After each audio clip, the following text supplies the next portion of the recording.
할렐루야. 사랑하는 대강의 가족 여러분, 오늘 하루도 하나님의 말씀과 동행하는 삶이 되길 소망합니다. 오늘 함께 나눌 하나님의 말씀은 다니엘 11장 10절에서 13절 말씀입니다.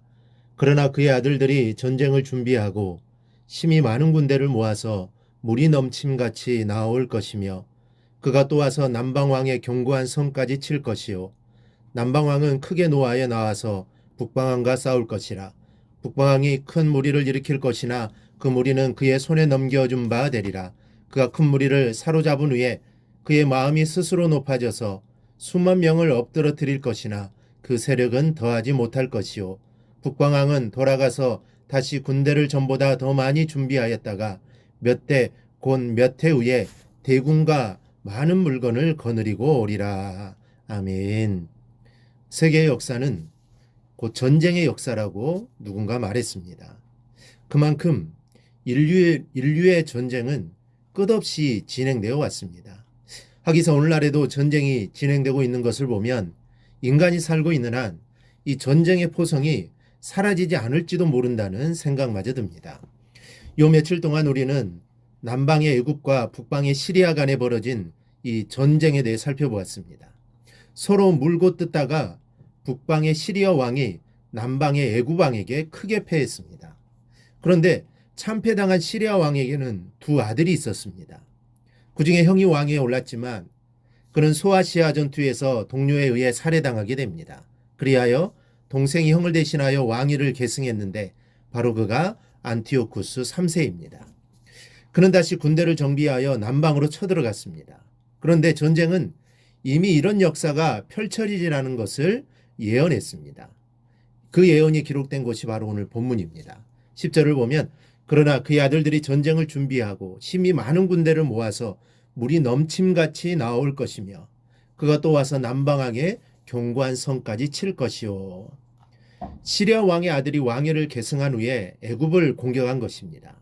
상황이 이렇게 되자 공격을 받은 남방 애굽이 가만히 있을 리가 없습니다. 애굽 왕 프톨레미 4세는 전열을 가다듬고 보복 공격을 가했습니다. 그래서 빼앗겼던 옛 영토를 도로 회복시킵니다. 이렇게 전쟁의 역사가 진행된 것입니다. 그런데 이것 역시 이미 성경에는 예언이 되어 있었습니다. 11절을 보면 남방왕은 크게 노하여 나와서 북방왕과 싸울 것이라. 북방왕이 큰 무리를 일으킬 것이나 그 무리는 그의 손에 넘겨준 바 되리라 그랬습니다. 애굽 왕이 옛 영토를 찾기 위해서 북방 시리아를 공격하게 될 것이고 거기서 시리아는 크게 패할 것이라는 예언이었습니다. 그런데 그것이 훗날 완전히 성취된 것입니다. 여기서 우리가 간과해서는 안 될 것이 있습니다. 남방 애굽의 프톨레미 4세는 시리아에서 빼앗겼던 영토를 회복한 후에 자신을 스스로 신격화시키는 교만에 빠지게 됩니다. 12절을 보면 그가 큰 무리를 사로잡은 후에 그의 마음이 스스로 높아져서 수만 명을 엎드러뜨릴 것이나 그 세력은 더하지 못할 것이요. 그 마음이 스스로 높아졌다는 말은 자신을 신격화하는 극한 교만에 빠졌다는 이야기입니다. 실제로 그는 자신을 신격화했으며 예루살렘을 재탄환하였을 때는 제사장들만이 들어갈 수 있는 지성소에 들어가 여호와의 성전을 더럽히게 됩니다. 하지만 그는 자신의 이런 교만과 여호와를 못 오간 제약으로 인해 그 대가를 받게 됩니다. 12절을 보면 그 세력은 더하지 못할 것이요 라고 했습니다.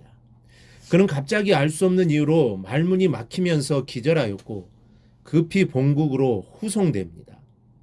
애굽으로 돌아간 그는 자기가 기절한 것이 유대인들이 마술을 걸었기 때문이라 여기고 애굽 거주 유대인들을 핍박하기 시작했습니다. 그리고 애굽의 신들을 숭배하도록 강요했습니다. 그리고 자신의 말을 듣지 않는 유대인 4만 명가량을 학살하는 만행을 저질렀습니다. 그런데 그는 결국 알 수 없는 이유로 갑작스런 죽음을 맞이하게 됩니다. 12절은 바로 이러한 사실을 예언한 것입니다. 여러분, 전쟁이 승리하였으니 얼마나 기쁘겠습니까?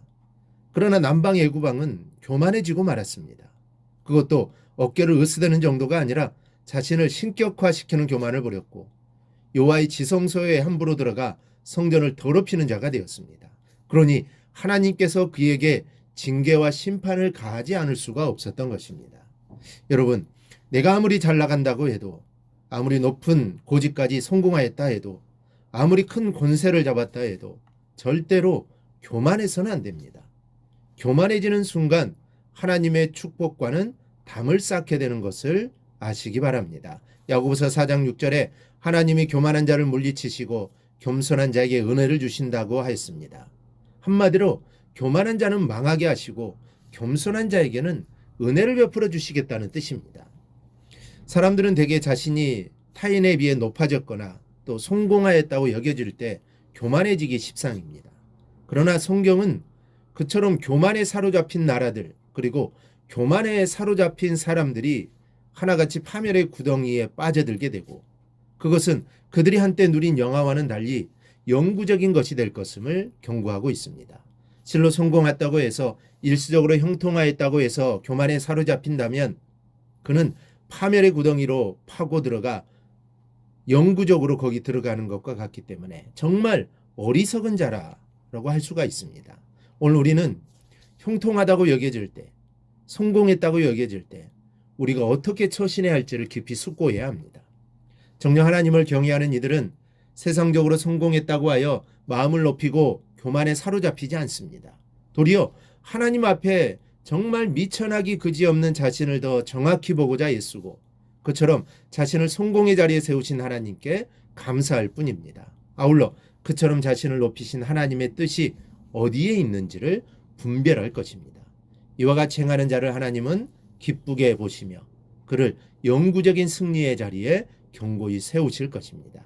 여러분, 오늘 말씀을 기억하고 절대로 교만한 마음을 갖지 마시기를 바랍니다. 항상 겸손한 자세로 주님을 바라보며 나아가는 여러분이 되시기를 바랍니다. 그리하여 하나님의 은혜 안에 꼭 거하기를 주님의 이름으로 축원합니다.